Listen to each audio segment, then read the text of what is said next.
আসসালামু আলাইকুম বন্ধুরা, কেমন আছেন আপনারা? আশা করি সবাই ভালো আছেন। আলহামদুলিল্লাহ আমি ভালো আছি। আবার একটি নতুন ভিডিও নিয়ে আপনাদের সঙ্গে চলে এসেছি মিজানুর রহমান আজারির ওয়াজ। আপনারা যারা যারা মিজানুর রহমান আজারির ওয়াজ শুনতে ভালোবাসেন তারা ফুল ভিডিওটি দেখতে থাকেন, আশা করি ভালো লাগবে। খালিদ বিন ওয়ালিদ নাম শুনছেন? কে কে শোনেন নাই? হাত তোলেন। কি ছিলেন? বীর যোদ্ধা। বীর যোদ্ধা ছিলেন খালিদ বিন ওয়ালিদ। কিন্তু তিনি ইসলাম ধর্ম গ্রহণ করেছেন অনেক দেরিতে, অষ্টম হিজরিতে। তার মানে অষ্টম হিজরির আগে উনি মুশরিকদের পক্ষে লড়াই করেছেন। ওনার হাতে কত মুসলিম সাহাবী যে নিহত হয়েছে হিসাব নাই।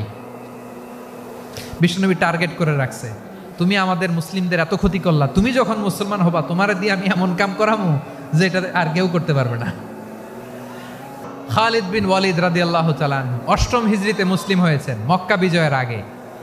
তো মক্কা বিজয়ের আগে যখন মুসলিম হয়েছেন, এর আগে কি করছেন? কাফিরদের সাথে যুদ্ধ করেছেন। উনি উহুদের যুদ্ধে মুসলমানদের যে পরাজয় ভাব, কঠিন পরিস্থিতির মুখোমুখি ওনার কারণে পিছন থেকে এমন আতর্কিত আক্রমণ করেছেন, মুসলমানদেরকে কচুকাটা করেছেন। অষ্টম হিজরিতে আল্লাহ তাআলা হেদায়েতের নূর দিয়ে ওনার হৃদয়টাকে উজালা করে দিলেন। লা ইলাহা, এটা এমন বাণী যার হৃদয়ে একবার টাচ খাবে, এইটা থেকে সে আর পালিয়ে বেড়াতে পারে।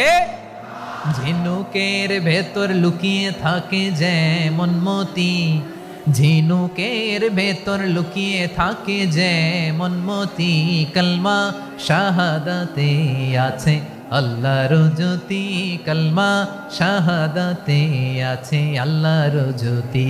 ঠিক কিনা বলেন? মক্কা বিজয়ের আগে মুসলিম হলেন, হওয়ার পরেই বিশ্বনবীর টার্গেট ফুলফিল হলো। ওই যে টার্গেট করে রেখেছেন আর দোয়া করেছেন, খালিদ বিন ওয়ালিদ যদি মুসলিম হয় তাকে আমি মিলিটারি চিফ বানাবো। ওনাকে আজান শিখান নাই, ওনারে কান ধইরা নামাজের এই মাথা থেকে ওই মাথা আনান নাই, ফিকহি কোরআনের সূক্ষ্ম তাফসীর ওনারে শিখান নাই, অ্যাম্বাসেডর বানান নাই।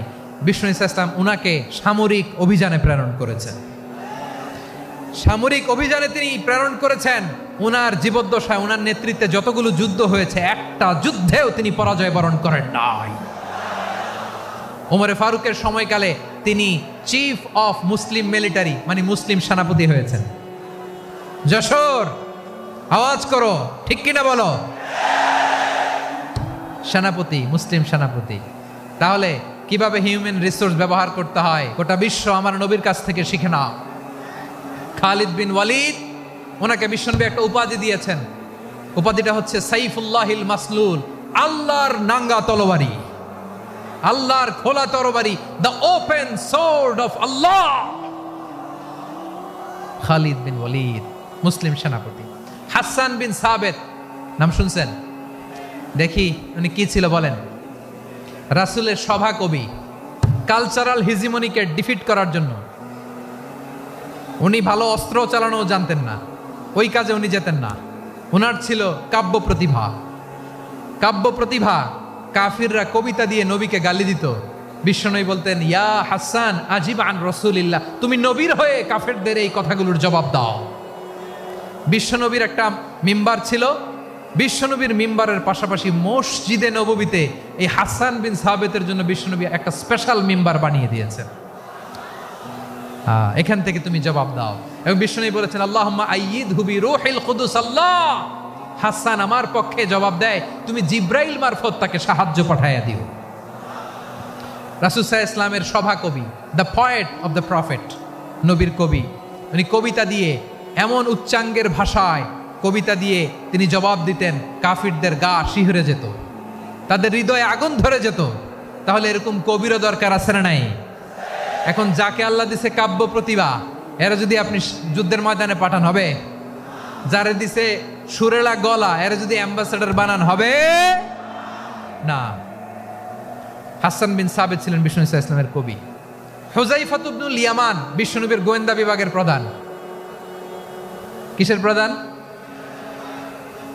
হুযায়ফা ইবনুল ইয়ামান। ওনার ছিল ডিটেকটিভ মাইন্ড, ডিটেকটিভ মাইন্ড, গোয়েন্দা বিভাগের প্রধান। এবং উনি হচ্ছেন সাহিবু সিররি রাসূলিল্লাহ, রাসূল সাল্লাল্লাহু আলাইহি ওয়াসাল্লামের গোপন তথ্যের ধারক বাহক। নবীর যেই কথা কেউ জানে না, সব হুযায়ফার পেটের ভিতরে ছিল। সুবহানাল্লাহ পড়েন।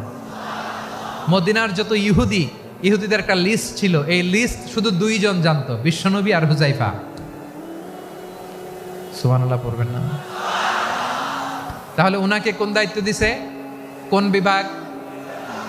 যশোর, আওয়াজ করো, কোন বিভাগ? গোয়েন্দা বিভাগের হেড ছিল।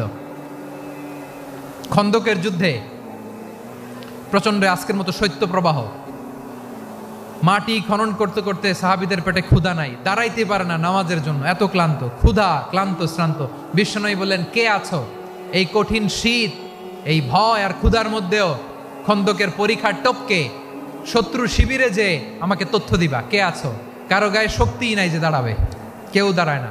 বিশ্বনবী তখন নিজে হুজাইফাকে ডাক দিলেন, হুজাইফা, যে আমাকে আজকে শত্রু শিবিরের তথ্য এনে দিবে সে জান্নাতে আমার মোরাফাকা, আমার সঙ্গী হবে। হুজাইফা রাদিয়াল্লাহু ইবনুল ইয়ামান জীবনের ঝুঁকি নিয়ে এই ক্ষুধা, শৈত্য প্রবাহ, কোল্ড ওয়েভসকে উপেক্ষা করে পরীক্ষা টপকে শত্রু শিবিরে যে সবার কথাগুলো চুপে চুপে শুনে বিশ্বনবীর দরবারে এসে গোয়েন্দাদের মতো তথ্য সরবরাহ করেছে। বিশ্বনবীর গোয়েন্দা বিভাগের প্রধান হুজাইফা ইবনুল ইয়ামান ইন্টেলিজেন্স বিভাগ চালাতেন। মুনাফিকদের নাম ওনার কাছে ছিল। মুআয ইবনে জাবাল মদিনা রাষ্ট্রের সবচেয়ে সিনিয়র আমলা ছিলেন। আমলাতন্ত্র চিনেন তো? প্রশাসনিক কাজ যারা চালায়, অ্যাডমিনিস্ট্রেশন বোঝেন না? The department of administration. মদিনার রাষ্ট্রের সিনিয়র আমলা মুআয ইবনে জাবাল মুতাখাসসিসুন ফিল হালাল ওয়াল হারাম, হালাল হারামের স্পেশালিস্ট ছিলেন। বিশ্বনবী উনাকে ইয়ামানের গভর্নর করে পাঠাইছেন। বলেছেন, ইন্নাকা তা'তি কওমান আহলা কিতাব, এমন গোষ্ঠীর কাছে যাবা এরা ইহুদি নাসারা, আগে শাহাদা পড়লে এরপরে নামাজের দাওয়াত দিও, নামাজ পড়লে যাকাতের দাওয়াত দিও। গভর্নরের অ্যাটিটিউড যেমন থাকে তেমন অ্যাটিটিউড ধরে রেখো। সুবহানাল্লাহ পড়েন। তাহলে মুআয ইবনে জাবালকে দিয়ে বিশ্বনবী কবিতা লেখায় নাই, চিঠি লেখায় নাই, আজান দেওয়ায় নাই। সুবহানাল্লাহ পড়বেন না? সব শেষ সাহাবী বলি আবু হুরায়রা রাদিয়াল্লাহু তাআলা, নাম শুনছেন? বিড়ালের বাবা। কি করতেন? খালি হাদিস মুখস্থ করতেন।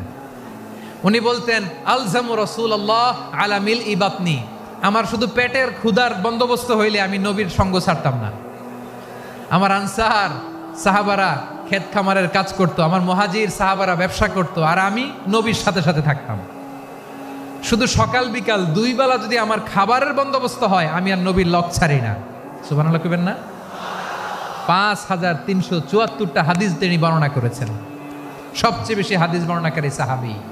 হাদিস প্রিজার্ভেশনের কাজে বিশ্বনবী ওনাকে কাজে লাগিয়েছেন। উনি একদিন বলেন, ইয়া রাসূলুল্লাহ আসমাউ মিনকা কাসীরান ফালা আহফাজু, নবী অনেক কথা শুনি আমার মনে থাকে না। বিশ্বনবী বললেন, তাই? উবসুত রিদাক, তোমার চাদরটা বিছাও। আবু হুরায়রা বিছালেন, বিশ্বনবী হাত বুলায় দিলেন, এরপরে অনেক হাদিস বর্ণনা করলেন। আবু হুরায়রা বলে, তারপর থেকে বিশ্বনবী যাই বর্ণনা করে আমি শুনি আর একটাও বলি না। এখন সুবহানাল্লাহ।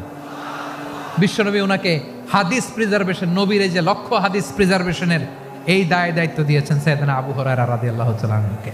প্রিয় ভাইরা, তাহলে 10 জন সাহাবীর কথা যে বললাম, আপনারা কি খেয়াল করেছেন কত বড় ট্যালেন্ট হান্টার, চৌকস ট্যালেন্ট হান্টার ছিল আমার নবী।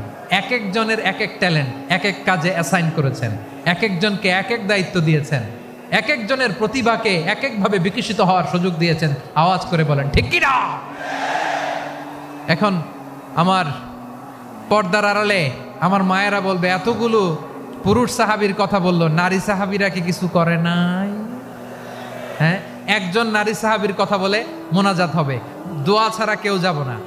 রুফাইদা আল আসলামিয়া রাদিয়াল্লাহু তাআলা আনহা, ওনার বাবার নাম সাআদ আল আসলামি।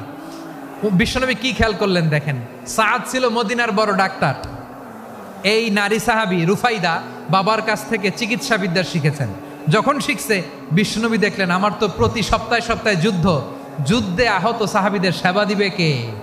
বিশ্বনবী রুফাইদাকে বললেন, রুফাইদা তুমি মসজিদে নববীর পাশে একটা মেডিকেল ক্যাম্প করো। এই যে সাকিনা আদ্দিন মেডিকেলের আমার ছাত্রী বন্ধুরা শুনে রাখো, তোমাদের আইকন হচ্ছে এই রুফাইদা আল আসলামিয়া। বিশ্বনবীর ডিরেকশন অনুযায়ী তিনি মসজিদে নববীর পাশে একটা মেডিকেল ক্যাম্প করলেন এবং আহত সাহাবাদের চিকিৎসা উনি ওনার টিম নিয়ে দিতেন। বিশ্বনবীর পরামর্শে উনি আনসারি এবং মুহাজির মহিলা সাহাবীদেরকে নিয়ে একটা স্পেশাল মেডিকেল টিম গঠন করলেন। খায়বার যুদ্ধে 7ম হিজরিতে যখন বিশ্বনবী যায়, উনি ওনার টিম নিয়ে আসলেন, বললেন, ইয়া রাসূলুল্লাহ আমরা তো তলোয়ার চালাতে পারি না, আমরা তো তীর মারতে পারি না, আপনি যদি অনুমতি দেন খায়বার অভিযানে আমি আমার টিম নিয়ে মেডিকেল টিমের সেবাটা সার্ভিসটা দিতে চাই। পড়েন সুবহানাল্লাহ। বিশ্বনবী অনুমতি দিলেন, যোদ্ধা সাহাবীদের সাথে রুফাইদা আল আসলামিয়া উনিও মেডিকেল টিম নিয়ে অগ্রসর হলেন। খায়বারের প্রতিটা আহত ইনজুর্ড সাহাবী যারা ইনজুরির শিকার হয়েছেন সবাই রুফাইদা আল আসলামিয়ার এই মেডিকেল ক্যাম্প থেকে চিকিৎসা সহায়তা পেয়েছেন। সুবহানাল্লাহ পড়েন। দেখেন কিভাবে বিশ্বনবী ট্যালেন্ট বাছাই করতেন, আপনি অবাক হবেন। বাহরাইনের মেডিকেল ইউনিভার্সিটিতে রুফাইদা আল আসলামিয়া মেডিকেল প্রাইজ অ্যাওয়ার্ড প্রতি বছর দেয়া হয়। যদি 8 দিনের এই মেডিকেল আমার বোনেরা যদি জেনে থাকো জানো, না হলে নতুন করে জানো, সার্চ দিও রুফাইদা আল আসলামিয়া মেডিকেল অ্যাওয়ার্ড বাহরাইনের ইউনিভার্সিটিতে দেওয়া হয়। প্রিয় ভাইয়েরা, তাহলে আলোচনার সামারি আমরা করি। বিশ্বনবী যার যেখানে ট্যালেন্ট তাকে ওইখানে কাজে লাগাতেন। আওয়াজ করে বলেন ঠিক কিনা। এবার একটা ইন্টারভিউ হবে, আওয়াজ করে বলেন আবু মাহজুরাকে বিশ্বনবী কি বানাইছেন? হ্যাঁ, ভুলে গেছেন? সামনের চুলে হাত দিয়ে বিশ্বনবী কি সুন্দর গলায় আজান শিখালেন, মুয়াজ্জিন। যায়েদ বিন সাবেতকে একাডেমিক প্রজেক্টের দায়িত্ব দিয়েছেন, তিনি ছিলেন বিশ্বনবীর দোভাষী ব্যক্তিগত সচিব। Musab ibn Umair the first ambassador of Islam. Abdullah ibn Abbas উম্মার বড় শিক্ষাবিদ মুফাসসির। আব্দুল্লাহ ইবনে মাসউদ, আব্দুল্লাহ ইবনে মাসউদ ছিলেন জুরিস্ট। কি ছিলেন? জুরিস্ট ছিলেন, এই উম্মার সবচেয়ে বড় জুরিস্ট। খালিদ বিন ওয়ালিদ সেনাপ্রধান। হাসান বিন সাবেত, হাসান বিন সাবেত ছিলেন বিশ্বনবীর সভাকবি। কি ছিলেন? বিশ্বনবীর সভাকবি ছিলেন। এরপরে হুযায়ফা ইবনুল ইয়ামান কি ছিলেন? গোয়েন্দা বিভাগের প্রধান। মুআয ইবনে জাবাল কি ছিলেন? সিনিয়র আমলা, ইয়ামানের গভর্নর। আবু হুরায়রা রাদিয়াল্লাহু তাআলা আনহু হাদিস প্রিজার্ভেশনের কাজ করেছেন। আর আমাদের রুফাইদা আল আসলামিয়া রাদিয়াল্লাহু তাআলা আনহা কি ছিলেন? নার্স ছিলেন, নার্স হয়ে মেডিকেল সেবা দিয়েছেন। প্রিয় ভাইয়েরা, পুরো আলোচনার যদি সামারি করি তাহলে বিশ্বনবী যেভাবে হিউম্যান রিসোর্সকে ম্যানেজ করেছেন, যার যেখানে প্রতিভা কাজে লাগিয়েছেন, আমরাও যদি করি আমাদের বাংলাদেশের চিত্র আমরা পাল্টে যেতে পারবো। আমরা শুরুতে শুনেছি মানুষের আছে অসীম সম্ভাবনা, প্রতিটা মানুষ অনন্য, যত্ন নিলে যথাযথ পরিচর্যা করলে মানুষ বিশ্ব জয় করতে পারে, ঠিক কিনা? আমাদের হাফেজে কোরআনের সামনে দাঁড়াতে পারে এমন কোনো হাফেজে কোরআন আল্লাহর জমিনে জন্ম হয় নাই। গোটা বিশ্ব কাঁপিয়ে তারা সেরা, আমাদের ক্রিকেটাররা সেরা, আমাদের তৈরি পোশাক শিল্প সেরা। এরকম অনেক অনেক সেরা জিনিস আছে, আমরা এগুলোরে নার্চারিং করতে পারি নাই, পরিচর্যা করতে পারি নাই, সঠিক তারবিয়াতের অভাব। তাহলে মানুষের অসীম সম্ভাবনাকে কাজে লাগাতে হবে, ঠিক কিনা বলেন? ইউনুস গভর্নমেন্টকে আমি বলবো, অল্প সময়ের জন্য আপনারা এসেছেন, সংস্কারও করতে হবে, আবার নির্বাচনও করতে হবে। সব সংস্কার হয়তো করতে পারবেন না, যতটুকু পারবেন এর মধ্যে আমাদের যে হিউজ ম্যান পাওয়ার, আমাদের যে মানব সম্পদ, হিউম্যান রিসোর্স, এটাকে ডেভেলপ করে আপনাদের যেতে হবে। যেটা পারবেন না সেটাকে পরবর্তী নির্বাচিত গভর্নমেন্টের কাছে রেখে যেতে হবে, যে তারা যেন করে, তাদের কাছে আপনারা এটা রেখে যাবেন। তাহলে মানুষ চাইলে বিশ্ব জয় করতে পারে। আর মানুষকে হারাতে পারে কেউ? জোরে বলো যশোর, মানুষকে হারাতে পারে কেউ? আল্লাহ আমাদেরকে জনসংখ্যা দিয়েছেন প্রিয় ভাইয়েরা, এই জনসংখ্যা অনেক বড় সম্পদ, এটা আমাদের জন্য অভিশাপ নয়, আশীর্বাদ। আমাদের জনসংখ্যাকে যদি আমরা জনশক্তিতে রূপান্তর করতে পারি, আজকে বাংলাদেশ যে অবস্থানে দাঁড়িয়ে আছে, বাংলাদেশ তার 20 গুণ উন্নতির শিখরে চলে যাবে। চিল্লায় বলো ঠিক কিনা? আমাদের শ্রমিক ভাইয়েরা বাইরে কাজ করে, আমাদের শ্রমজীবী ভাইয়েরা, প্রবাসীরা, তাদের ব্যাপারে গুরুত্ব দিতে হবে। আমাদের শ্রমের দাম সবচেয়ে কম, সবচেয়ে কম। তারা এম্বাসিতে গুরুত্ব পায় না, এয়ারপোর্টে গুরুত্ব পায় না। এই সরকার অবশ্য তাদেরকে অনেক গুরুত্ব দিচ্ছে। আমাদের অদক্ষ শ্রমিককে যখন আমরা দুবাই পাঠাই অল্প বেতন পায়, কিন্তু ইন্ডিয়ানরা দক্ষ শ্রমিক পাঠাইলে তার 3 গুণ বেতন পায়। আমরা আমাদের শ্রমিকদেরকে অদক্ষভাবে আর পাঠাতে চাই না, দক্ষ শ্রমিক পাঠিয়ে আমরা রেমিটেন্সের বন্যা বইয়ে দেব। আমাদের শ্রমিকদের পাঠানো রেমিটেন্সের টাকায় সচল থাকে আমার দেশের অর্থনীতির চাকা। তাদেরকে সবচেয়ে গুরুত্ব দিতে হবে। আমরা পেয়েছি ফ্রিডম ফাইটার, মুক্তিযোদ্ধা, আর আমার প্রবাসী ভাইরা হচ্ছে রেমিটেন্স ফাইটার। জোরে বলো ঠিক কিনা? তাহলে আমাদের এই জনশক্তিকে জনসম্পদে ট্রান্সফর্ম করতে হবে, ঠিক কিনা বলেন? সরকার জনগণকে এভাবে পলিশ করতে হবে। মা বাবারা ছেলে মেয়েদের মধ্যে কার কোন যোগ্যতা তাকে ওইভাবে কাজে লাগাতে হবে। সবার এ প্লাস পাওয়ার কোনো দরকার নাই। আমাদের দেশে একটা টেন্ডেন্সি আছে, পরীক্ষায় এ প্লাস না পাইলে কই তুই কি করলি, পাশের বাড়ির ছেলে এ প্লাস পাইছে, যা ওর পা ধোয়া পানি খা। কি খা? তা আমি ভাবছি যে পা ধোয়া, এ প্লাস পাওয়া ছেলেদের পা ধোয়া পানির একটা পানির ব্র্যান্ড বানাইতে হবে। এরকম লেখা থাকবে, এ প্লাস পাওয়া ছেলেদের পা ধোয়া পানি। খাওয়া নাই, এগুলার খাওয়া নাই। ওরে আল্লাহ এ প্লাস পাওয়ার জন্য বানাইছে, আর আপনার ছেলেকে এই এ প্লাস গুলারে নিয়ন্ত্রণ করার জন্য আল্লাহ বানাইছে। ওকে দিয়ে আল্লাহ কি করবে আপনি জানেনই না। একটা এ প্লাস, একটা এ গ্রেড একটা মানুষের জীবনকে ঠিক করে দিতে পারে না। আপনার ছেলেকে আল্লাহ অন্যদিকে যোগ্যতা দিয়েছে। ওদের মনোবল ভাঙবেন না, খবরদার খবরদার। ছেলে মেয়েদের মনোবল ভাঙবেন না। যাকে দিয়ে যেটা হবে তাকে দিয়ে সেটা করতে হবে, তার প্রতিভাকে সেভাবে কাজে লাগাতে হবে। তাহলে বাংলাদেশ, আমাদের এই জনসংখ্যা জনসম্পদে রূপান্তরিত হবে। আমাদের সরকারের তত্ত্বাবধানে আমাদের 18 কোটি জনগণ দক্ষ জনশক্তিতে রূপান্তরিত হোক। আমরা চাই কি চাই না? আমরা ভালো মানুষ, শ্রেষ্ঠ মানুষ হতে চাই কি চাই না? ওই জাপানিজদের মতো সৎ, ওই ইউরোপিয়ানদের মতো কালচার্ড। আমাদেরকে আল্লাহ তাআলা কোরআন সুন্নাহ অনেক কিছু দিয়েছেন। যেহেতু বর্তমানে আমরা দেখছি তারা সৎ, তাদের মধ্যে ভ্যালিউ আছে, সেগুলো আমাদের মধ্যে আনার দরকার আছে না নাই?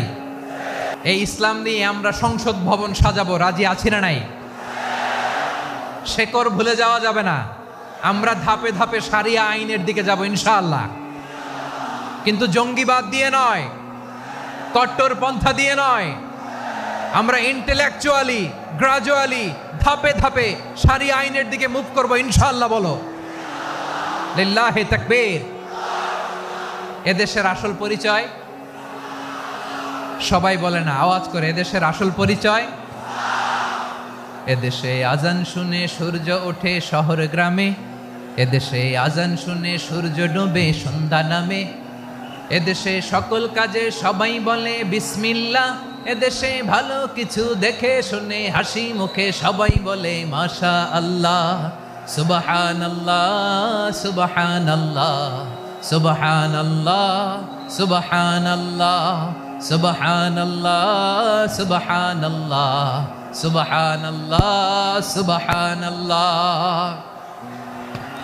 ও নবীন তরুণ, তোমার কিসের এত ভয়? জেনে রেখো বাংলাদেশের আসল পরিচয়। বাংলাদেশের আসল পরিচয় ইসলাম। আওয়াজ তুলে বলো, আসল পরিচয় কি? এদেশে পরস্পরে দেখা হলে দেয় সালাম, এদেশে আমজনতার হৃদয় জুড়ে পাক্কালাম, ঠিক কি না? এদেশে বিপদ এলে সর্বজনে সর্বক্ষণে দোয়া পড়ে ইন্না লিল্লাহ সুবহানাল্লাহ সুবহানাল্লাহ সুবহানাল্লাহ সুবহানাল্লাহ। এদেশে আজান শুনে সূর্য ওঠে শহর গ্রামে, এদেশে আজান শুনে সূর্য ডুবে সন্ধ্যা নামে, এদেশে সকল কাজে সবাই বলে বিসমিল্লাহ, এদেশে ভালো কিছু দেখে শুনে হাসি মুখে সবাই বলে মাশা আল্লাহ। সুবহানাল্লাহ, আওয়াজ করে সুবহানাল্লাহ সুবহানাল্লাহ সুবহানাল্লাহ সুবহানাল্লাহ। সবাই একসাথে সুবহানাল্লাহ সুবহানাল্লাহ সুবহানাল্লাহ সুবহানাল্লাহ। এদেশের আসল পরিচয় কি? আওয়াজ করে বলতে ভয় লাগে। এদেশের আসল পরিচয় কি? ইসলাম দিয়ে আমাদের সংসদ ভবন চলুক, আমরা চাই কি চাই না? বঙ্গভবনে লা ইলাহা ইল্লাল্লাহর পতাকা উড়ুক, আমরা চাই কি চাই না? প্রতিটি জেলা অফিসে, ডিসি অফিসে লা ইলাহার পতাকা ঝুলুক, আমরা চাই কি চাই না? কারা কারা চাই হাত তুলে আল্লাহরে দেখায়।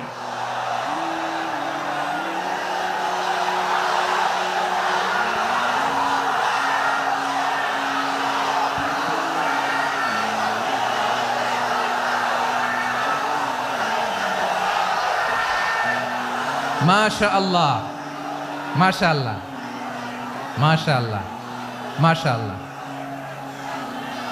যশোর, আওয়াজ করে বলো, ভালো মানুষ না খারাপ মানুষ? বুঝে বলছো তো? মানুষ ভালো হলে যে কত ভালো। এই মানুষকে যত্ন নিলে, মানুষকে মানুষ বানালে যে সে কি হতে পারে শুনবা? হ্যাঁ, নাকি মোনাজাত দিয়ে দিব? শুনবা?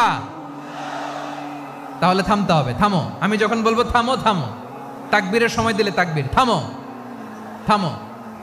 মানুষকে যত্ন নিলে, হ্যাঁ এদিকে এদিকে, ড্রোন নামায় ফেলো, হয়েছে, ড্রোনের ফুটেজ হয়ে গেছে, এবার ড্রোন নামায় ফেলো, আমার দিকে তাকাও। মানুষকে, তোমরা এদিক সেদিক তাকালে তো গুরুত্বপূর্ণ পয়েন্ট মিস হয়ে যাবে। এদিকে এদিকে, হ্যাঁ মাসা, ঠিক আছে, এদিকে।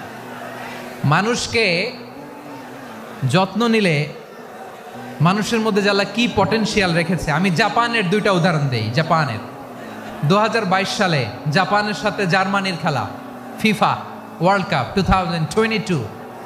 এক পক্ষে জাপান, আরেক পক্ষে কোন দেশ? কথা শোনে নাই। এক পক্ষে কোন দেশ? আরেক পক্ষে সবাই। এক পক্ষে, আরেক পক্ষে।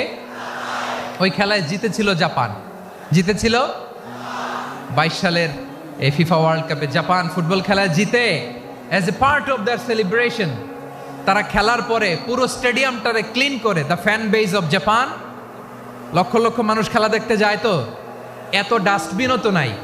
তো যারা ডাস্টবিনে জায়গা পায় নাই, তারা এই যে চকলেটের প্যাকেট, পানির বোতল, চিপসের প্যাকেট তারা এদিকে সেদিকে রেখে দিয়েছে। জাপানের ভক্তরা, জাপানের ফলোয়াররা, as a part of their celebration তারা খেলার পরে পুরো স্টেডিয়ামের সব ময়লা আবর্জনা ক্লিন করে তারপরে বিদায় নিয়েছে। তাদেরকে কি ক্লিন করার দায়িত্ব দেওয়া হয়েছিল? এই যশোর, জাপানের যে ছেলেরা খেলা দেখতে গেছিল ওদেরকে কি ক্লিন করার দায়িত্ব দিছিল? তারা কি স্টেডিয়ামের পরিচ্ছন্নতা কর্মী? তাদের আকল, তাদের সিক্স সেন্স তাদেরকে বলেছে। ছোটবেলা থেকে জাপান গভর্নমেন্ট ওদেরকে এত পরিচ্ছন্নতা শেখায়, ক্লিনলিনেস অ্যাওয়ারনেস ক্যাম্পেইন করায়। ক্লাসে আমি দেখেছি, ক্লাসে নিজের বেঞ্চ নিজে মুছে, ক্লাসের মাঝখানে একটা সময় দেয়, নিজের টেবিল নিজে মুছে, নিজের ক্লাসরুমটা নিজে পরিষ্কার করে। রাস্তাঘাটে একটা ধুলা নাই, ময়লা নাই, একটা টিস্যু নাই। খেলার পরে গোটা বিশ্বকে তাক লাগিয়ে দিয়েছে। জাপানের ফ্যানরা সবার রেখে যাওয়া গার্বেজ, টিস্যু, বোতল পরিষ্কার করে তারপরে স্টেডিয়াম থেকে বিদায় নিয়েছে। আমরা কেন এমন হইতে পারলাম না? আমরা কেন এমন হইতে পারলাম না? জাপানের যারা এগুলো করছে ওদের 3টা করে চোখ না? চোখ তো 3টা, জাপানো লাগো, জাপানো লাগো। হাত তো 4টা, কান তো 6টা। হ্যাঁ, নাকি আমার মতো 2 হাত 2 কানওয়ালা মানুষ? চোখে দেখলে ওটা মানুষ না। চিন্তা করছেন? তার মানে জাপানিজদেরকে যে গ্রুমিং করে শিখানোর মাধ্যমে পরিচ্ছন্ন বানানো গেছে। ওরা যেমনি মানুষ, আমরাও মানুষ। আমাদের সন্তানদেরকে শেখালে তারাও পারবে। পারবে কিনা? 2 নম্বর উদাহরণ বলি। চট্টগ্রাম ফেনীতে যারা গিয়েছেন, মেঘনা গোমতী ব্রিজ প্রকল্প নাম শুনছেন? মেঘনা একটা ব্রিজ পার হওয়া লাগে। এই মেঘনা গোমতী, এখানে 3টা ব্রিজ, কাঁচপুর সহ এই 3টা ব্রিজের নির্মাণ কাজ, রেনোভেশনের কাজ দেয়া হয়েছিল জাপানের একটা কোম্পানিকে। কাকে? জাপানের কোম্পানি। নির্মাণ শেষে 738 কোটি টাকা বেঁচে গেছিল, এটা গভর্নমেন্টের হাতে দিয়ে তারা বিদায় নিয়েছে। কত টাকা? 738 কোটি টাকা। যত প্রাক্কলিত ব্যয় নির্ধারণ করা হয়েছে সব টাকা সরকার, তৎকালীন সরকার 2019-এর সরকার, কারা ছিল তো জানেন?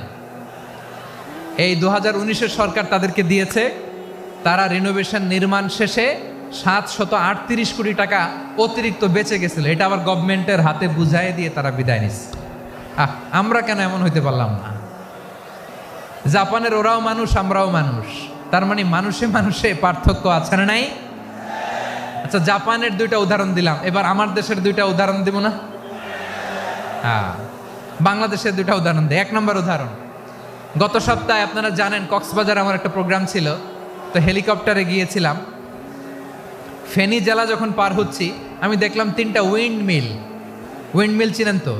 বিশাল পিলার, 3টা 4টা পাখা থাকে, বায়ু বিদ্যুৎ কেন্দ্র, বাংলাদেশের প্রথম বায়ু বিদ্যুৎ কেন্দ্র এটা, মুহুরী প্রজেক্ট বলে ওটার সম্ভবত, মুহুরী প্রজেক্ট। তো সাগরের বাতাসের ঝাপটায় এটা ঘুরে এনার্জি হয়, ইলেকট্রিসিটি উৎপাদন হয়। তো আমি পাইলটকে বললাম, ভাই এগুলো থেকে কেমন ইলেকট্রিসিটি উৎপাদন হয়? কয় হুজুর একটু হয় না, কিছুই হয় না। কিছুই হয় না মানে? বলে হুজুর বাংলাদেশে যত উইন্ড মিল আছে এটার পাখা একটাও ঘুরে না। আল্লাহ, বলেন কি? তাহলে এই যে কোটি কোটি টাকা ব্যয় করে যে উইন্ড মিল, কয় হুজুর ভিতরে ফিটফাট, উপরে ফিটফাট, ভিতরে সদরঘাট। তার মানে কোটি কোটি টাকা দিয়ে এই উইন্ড মিল বানায়, এখানে কিছু নাই। দুর্নীতির আড্ডাখানা, আখড়াখানা বাংলাদেশ, ঠিক কিনা বলেন? হায় রে, জাপানিজরাও মানুষ, আমরাও মানুষ। আমার এক নিকটাত্মীয় সরকারি চাকরিজীবী, উনি আমাকে বললেন, বাংলাদেশের আর একটা উদাহরণ দেই। উনি আমাকে বললেন যে প্রতি বছর আমাদের অফিসের ফার্নিচার চেঞ্জ করে। আমি বললাম প্রতি বছর ফার্নিচার চেঞ্জ করে কেন? বলে যে ফার্নিচার নতুন পারচেজ করলেই তো এখানে টাকা, নতুন কিনতে পারলেই টাকা, নতুন উন্নয়নের সবক শোনাতে পারলেই টাকা। প্রথম আলোর রিপোর্ট, কি আলো? প্রথম আলোর রিপোর্ট, গত 15 বছরে উন্নয়নের নামে লুটপাট হয়েছে প্রায় 3.25 লাখ কোটি টাকা। কার রিপোর্ট? আমাদের বানানো কথা, প্রথম আলোর রিপোর্ট। গত 15 বছরে কারা ছিল জানেন তো? হ্যাঁ, শুধু ওনাদেরকেই দোষ দিয়ে লাভ নাই। স্বাধীনতার পর থেকে শুধু শাসকের হাত বদল হয়েছে, আমরা কিছু পাই নাই, ঠিক কিনা বলেন? শুধু ওনাদের দোষ দিয়ে কি লাভ? একদল খাইছে, আরেক দল খাওয়ার জন্য রেডি হয়ে আছে। আমরা এরকম চাই না। আমরা চাই স্বাধীন সার্বভৌম বাংলাদেশ, আমরা চাই দুর্নীতিমুক্ত বাংলাদেশ। আমি নিউজটা যে কতবার পড়লাম, এটা কি সম্ভব?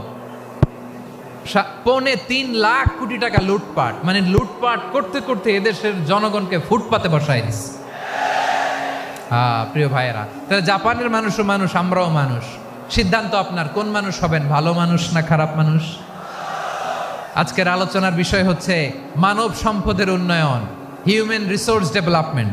It's a process to increase the capacity of knowledge, skill, capacity of the people of a country. একটা দেশের মানুষের জ্ঞান, তাদের দক্ষতা কি করে বাড়ানো যায়, বাড়িয়ে দেশের উন্নয়ন করানো যায়, এটাই হচ্ছে মানব সম্পদ উন্নয়নের মূল কথা। তাহলে মানব সম্পদ হচ্ছে একটা দেশের সবচাইতে শক্তিশালী পুঁজি। প্রাকৃতিক সম্পদ, খনিজ সম্পদের চেয়েও দামি হচ্ছে মানব সম্পদ। আমার প্রিয় যশোর, প্রাকৃতিক সম্পদ, খনিজ সম্পদের চেয়ে দামি সম্পদ কি সম্পদ? আল্লাহ তাআলা দয়া করে আমাদেরকে এই মানব সম্পদ দিয়েছেন। আসুন আমাদের এই মানুষগুলোকে আমরা সোনার মানুষ বানাই। রাজি আছেন তো সবাই? রাজি আছেন? মানুষ পারে না এমন কোনো কিছু নাই, চাইলে সব পারে। এজন্য মানুষকে তারবিয়া দিতে হবে, যথাযথভাবে তাদেরকে গড়তে হবে। আসুন আমরা সিরাতের আয়নায় বিশ্বনবীর জীবনী থেকে দেখি তিনি কিভাবে হিউম্যান রিসোর্সকে ম্যানেজ করতেন। যদি আপনাদের সময় হয়, দু একটা উদাহরণ দিয়ে আজকে আমি আমার আলোচনার বিদায় নিব। হবে সময় হবে কয়েক মিনিট? হ্যাঁ, শান্ত থাকবেন তো? শান্ত থাকবা? হ্যাঁ, ঠিক আছে। এই ধাক্কার মধ্যে ঢুকছে, এবার মজা বুঝতেছো তো? হ্যাঁ, মানা করছিলাম না? ঠিক আছে, টের পাও। হ্যাঁ, ঠিক আছে। যে আওয়াজ করবে আমি ওকে দেখতেছি, কে কে আওয়াজ করে দেখতেছি। শেষ কথা, শেষের দিকে চলে আসছি। বিষ্ণু ইসলাম কিভাবে হিউম্যান রিসোর্সকে ম্যানেজ করতেন, মজার কথা আছে কয়েকটা, বলে বিদায় নিব। বিশ্বনবী কিভাবে এই মানব সম্পদকে ম্যানেজ করতেন। বিশ্বনবী, he was a very good talent hunter, চৌকস ট্যালেন্ট হান্টার ছিল। কার মধ্যে কি ট্যালেন্ট আছে দেখলেই বুঝে ফেলতেন। সুবহানাল্লাহ পড়বেন না? কি নবী আমরা পেয়েছি! He was a very good talent hunter. আমার নবী তিনি চৌকস ট্যালেন্ট হান্টার ছিলেন। কার মধ্যে কি প্রতিভা বের করতেন, ওই প্রতিভাকে ইসলামের কল্যাণে কাজে লাগাতেন। সুবহানাল্লাহ বলেন। যাকে যেই জায়গায় সেট করলে ভালো হবে তাকে ওই জায়গায় সেট করতেন। কয়েকজন সাহাবীর জীবনী শোনাই। আবু মাহজুরা রাদিয়াল্লাহু তাআলা আনহু, মক্কার মুয়াজ্জিন, আগে ছিল মুশরিক, পরে হয়েছে মুমিন। উনি কিভাবে মুমিন হইলেন এই ঘটনাটা একটু আপনাদের শোনাতে চাই। তা আপনাদের তো সময় নাই হাতে। হ্যাঁ, সময় আছে। অষ্টম হিজরি। কত হিজরি? সবাই বলেন না একটু, কত হিজরি? অষ্টম হিজরিতে হুনাইনের যুদ্ধে রাসূল সাল্লাল্লাহু আলাইহি ওয়াসাল্লাম ফিরে আসতেছেন মদিনায়। পথিমধ্যে বেলাল রাদিয়াল্লাহু তাআলা আনহু আজান দিচ্ছেন। কি দিচ্ছেন?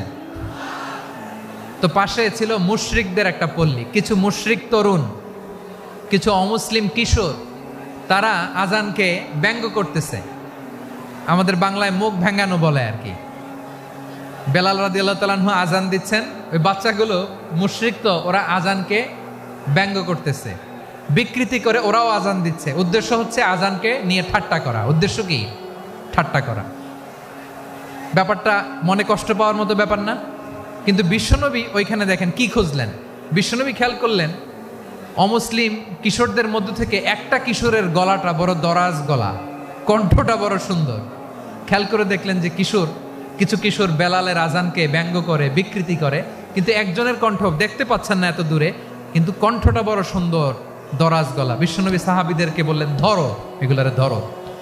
সবগুলারে ধরে বিশ্বনবী সামনে আনা হলো। ওরা হাঁটু গেড়ে বসলো। বিশ্বনবী বললেন, তোমাদের মধ্যে কে যেন ব্যঙ্গ করে আজান দিচ্ছিল, তার গলাটা বড় উঁচু, গলার বেসটা বড় মজবুত, মেলোডিয়াস, সুমধুর কণ্ঠ। কে? আবু মাহজুরা বলে, আমার বন্ধুরা সবাই আমার দিকে আঙ্গুল দেখায়, আমি পড়ে গেছি বিপদে। রাসূল সাল্লাল্লাহু আলাইহি ওয়াসাল্লাম বাকি অমুসলিম তরুণদেরকে ছেড়ে দিলেন, বললেন তোমরা যাও। এবার আবু মাহজুরারে পাইছে। আবু মাহজুরার চুলের মধ্যে হাত দিলেন বিশ্বনবী, মাথায় হাত দিয়ে বললেন, এবার আজান দাও দেখি।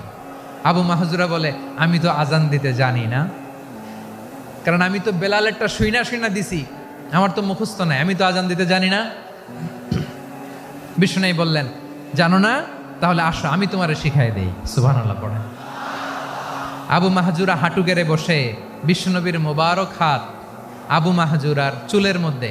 বিশ্বনবী আজানের মুআল্লিম আবু মাহজুরাকে বলতেছে, ঠিক আছে তোমারে শিখাই দিচ্ছি, আমি যা যা বলবো আমার সাথে সাথে বলো, পারবা? আবু মাহজুরা বলে, পারবো। বিশ্বনবী আজান দিচ্ছেন মাথায় হাত দিয়ে, আল্লাহু আকবার, আল্লাহু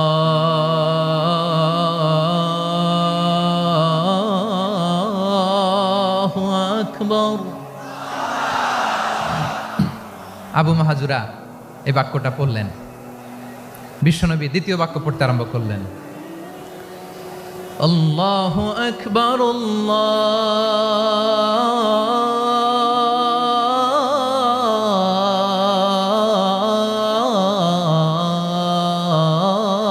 আল্লাহু আকবার। আবু মাহজুরা এই বাক্যটাও বললেন। বিশ্বনবী আবু মাহজুরার মাথার মধ্যে হাত দিয়ে তৃতীয় বাক্য বললেন, আশহাদু আল্লা ইলাহা ইল্লাল্লাহ,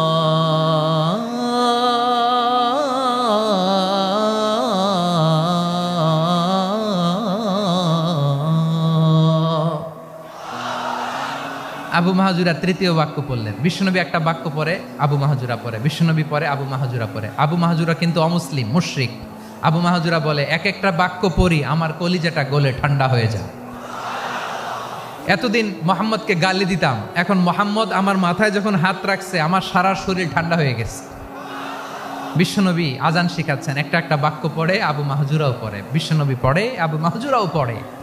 পুরো বাক্যগুলো যখন শেষ, আজান শেষ, আবু মাহজুরাও যখন পুরো আজান পড়লেন, আবু মাহজুরা বললেন, এতদিন মোহাম্মদের চেহারা দেখলে আমার ঘৃণা লাগতো, আজ থেকে মোহাম্মদের চেহারার চেয়ে প্রিয় চেহারা আমার কাছে নাই।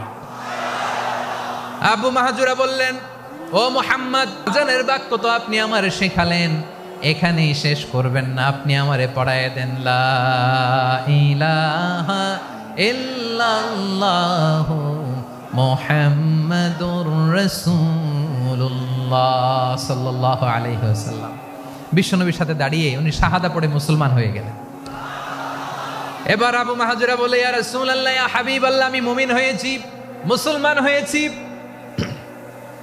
আপনার কাছ থেকে আজান শিখার সৌভাগ্য আমি লাভ করেছি গো নবী। আমার কণ্ঠের বড় তারিফ করেছেন, আপনি আমার আজানকে আপনি পছন্দ করেছেন। একটা জিনিস আপনার কাছে চাই, আপনি আমাকে মক্কার মসজিদুল হারামের মুয়াজ্জিন হিসেবে অ্যাপয়েন্ট করে দেন। বিষ্ণু ঈসা ইসলাম বললেন, যাও আবু মাহজুরা, আমি তোমাকে পৃথিবীর শ্রেষ্ঠতম মসজিদ মক্কার মসজিদুল হারামের মুয়াজ্জিন হিসেবে অ্যাপয়েন্ট করে দিলাম। দেখছেন কিভাবে ট্যালেন্ট হান্টিং করতে হয়, কিভাবে হিউম্যান রিসোর্স মানব সম্পদকে ব্যবহার করতে হয়। আসছিল আজানকে ভেঙাইতে, আসছিল কেন? আজানকে ব্যঙ্গ করার জন্য, বিকৃত করার জন্য। আজানকে বিকৃত করতে যে ইসলামের সবচেয়ে শ্রেষ্ঠ মসজিদের মুয়াজ্জিন হয়ে গেল। পড়েন সুবহানাল্লাহ। হযরত আবু মাহজুরা রাদিয়াল্লাহু তাআলা আনহু ওনার এই সুললিত কণ্ঠ ব্যবহার করে মসজিদুল হারামে এত সুন্দর করে আল্লাহু আকবার বলে আজান দিতেন, মানুষগুলোর, মুসল্লিগুলোর, মক্কাবাসীর হৃদয়কে তিনি বিগলিত করে দিতেন। মানুষের হৃদয়কে ঠান্ডা হয়ে যেত। শুধু এখানেই শেষ না আমার যশোরের ভাইয়েরা। বিশ্বনবী যখন সাইয়েদনা আবু মাহজুরা রাদিয়াল্লাহু তাআলা আনহুকে আজান শিখাচ্ছিলেন, বলেন তো বিশ্বনবীর হাতটা কোথায় ছিল? আবু মাহজুরার মাথার সামনে, এই চুলের উপরে ছিল। আবু মাহজুরা ওই স্মৃতিটাকে ধারণ করবার জন্য, ওই স্মৃতিকে বহন করার জন্য বিশ্বনবীর মোবারক হাত আবু মাহজুরার কপালের চুলের যেই জায়গায় লেগেছে, মৃত্যুর আগের দিন পর্যন্ত আবু মাহজুরা মাথার ওই চুলে কোনোদিন ছুরি আর কামার লাগায় নাই, সেখানে কেচি লাগায় নাই, চুলের মধ্যে খুর লাগায় নাই। আবু মাহজুরা ডান দিকের চুল কাটতো, বাম দিকের চুল কাটতো, পেছনের চুল কাটতো, সামনের চুল কাটতো না। আবু মাহজুরা রাদিয়াল্লাহু তাআলা আনহুর সামনের চুলগুলো বড় হতে হতে যখন এত বড় হয়ে যায়, তিনি চুলগুলো পেঁচিয়ে মাথার মধ্যে রাখতেন। তারপরে তিনি পাগড়ি পরতেন। সবাই জিজ্ঞেস করতো, আবু মাহজুরা এটা আবার কেমন স্টাইল? দেখতে তোমারে কি বিদঘুটে লাগে, কেমন অড লাগে, কেমন খারাপ দেখা যায়। মক্কায় এমন কোনো মানুষ তো দেখি নাই ডানে চুল কাটে, বায়ে চুল কাটে, পেছনে চুল কাটে, সামনে কাটে না। ওরে আবু মাহজুরা কেমন দেখা যায় তোমারে, তুমি সামনের চুল কাটো না কেন?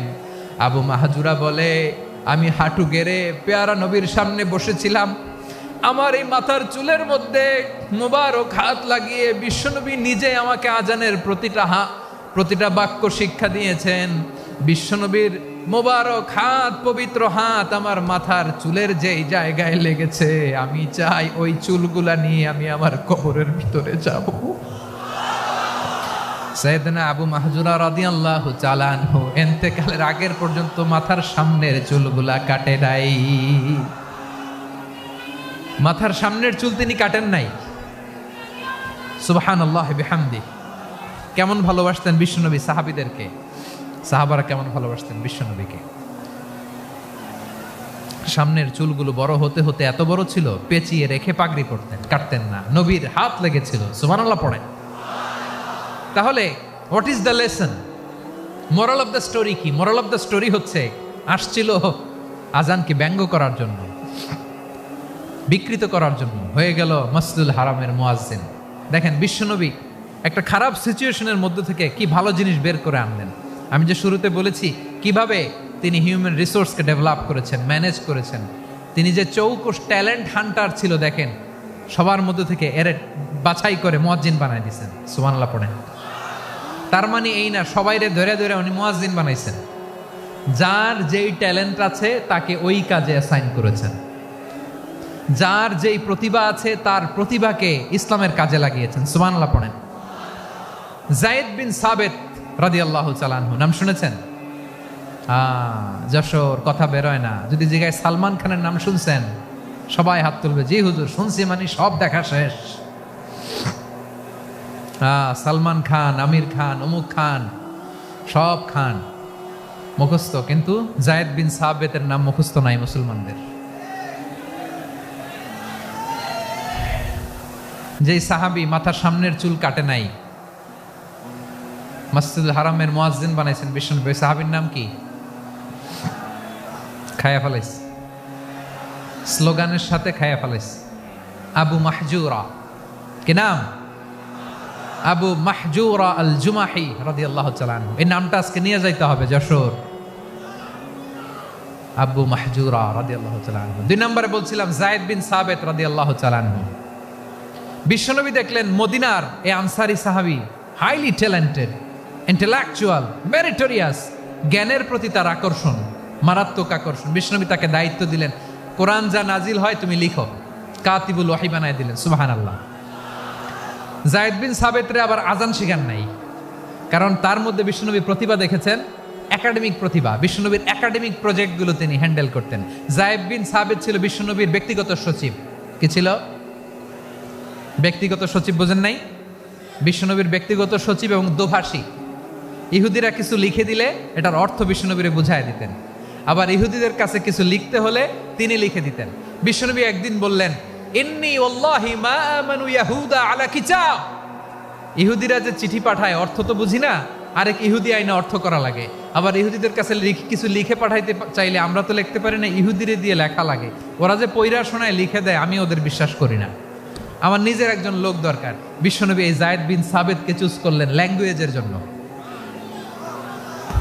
উনি বললেন, যায়েদ, তোমার সফট স্কিলকে ডেভেলপ করতে হবে, তুমি হিব্রু ল্যাঙ্গুয়েজ শিখে ফেলো।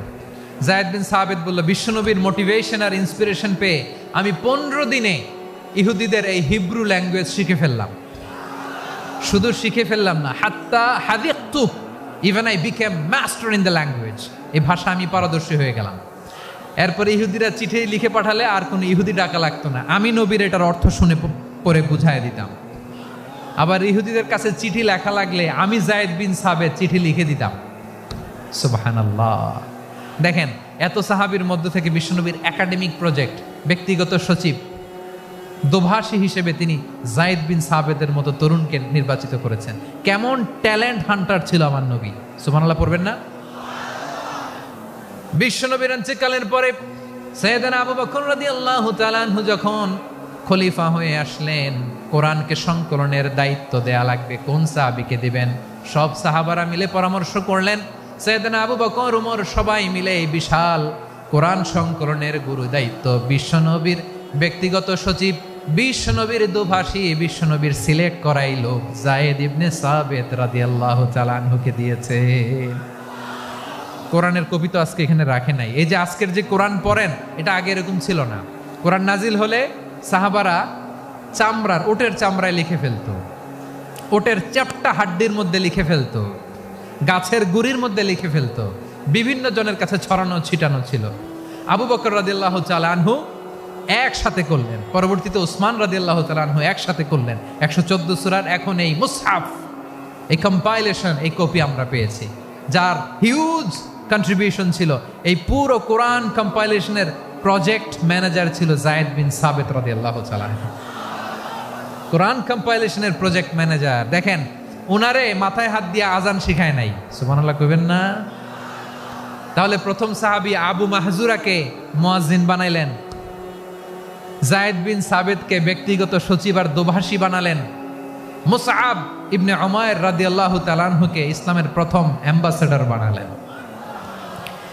তাহলে তৃতীয় নাম্বার একজন সাহাবীর নাম বলছি, মুসআব ইবনে উমাইর।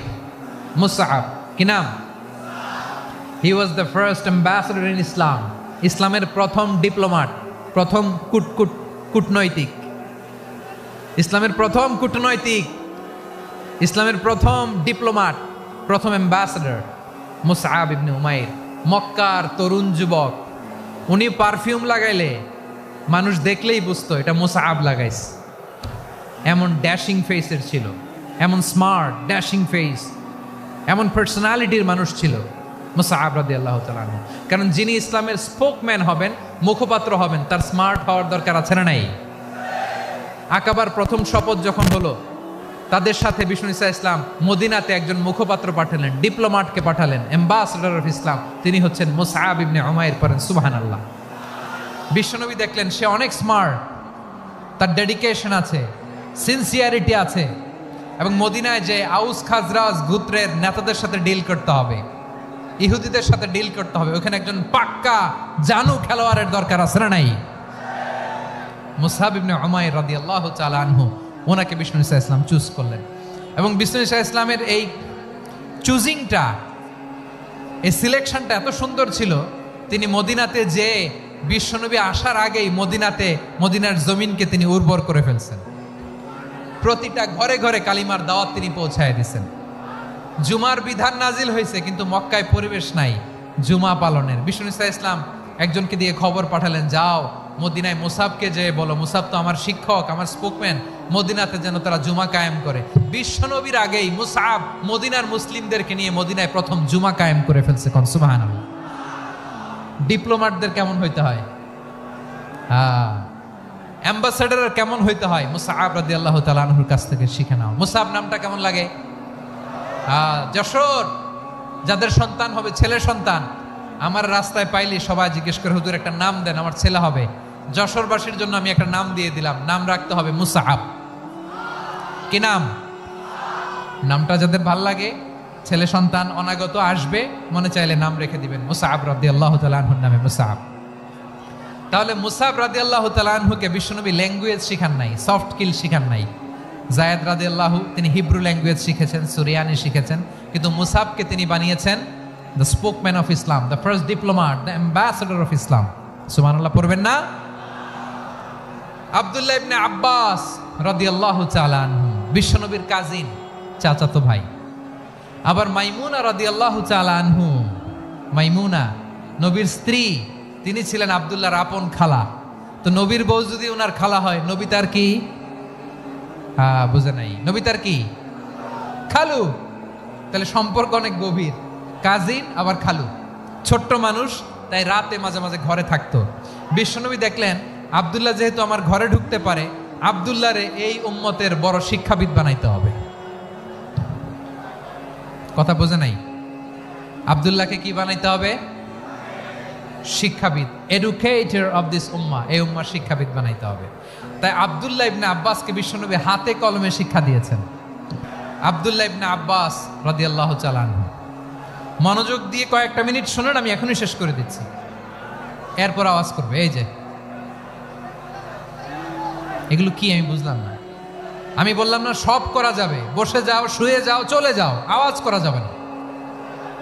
অন্যকে বসো এটাও বলার দরকার নেই, জাস্ট এদিকে তাকাও। আল্লাহ। আব্দুল্লাহ ইবনে আব্বাস রাদিয়াল্লাহু তাআলা আনহু, ওনাকে বিশ্বনবী হাতে কলমে শিক্ষা দিয়েছেন, যেহেতু উম্মতের শিক্ষাবিদ হবেন, এডুকেটর হবেন।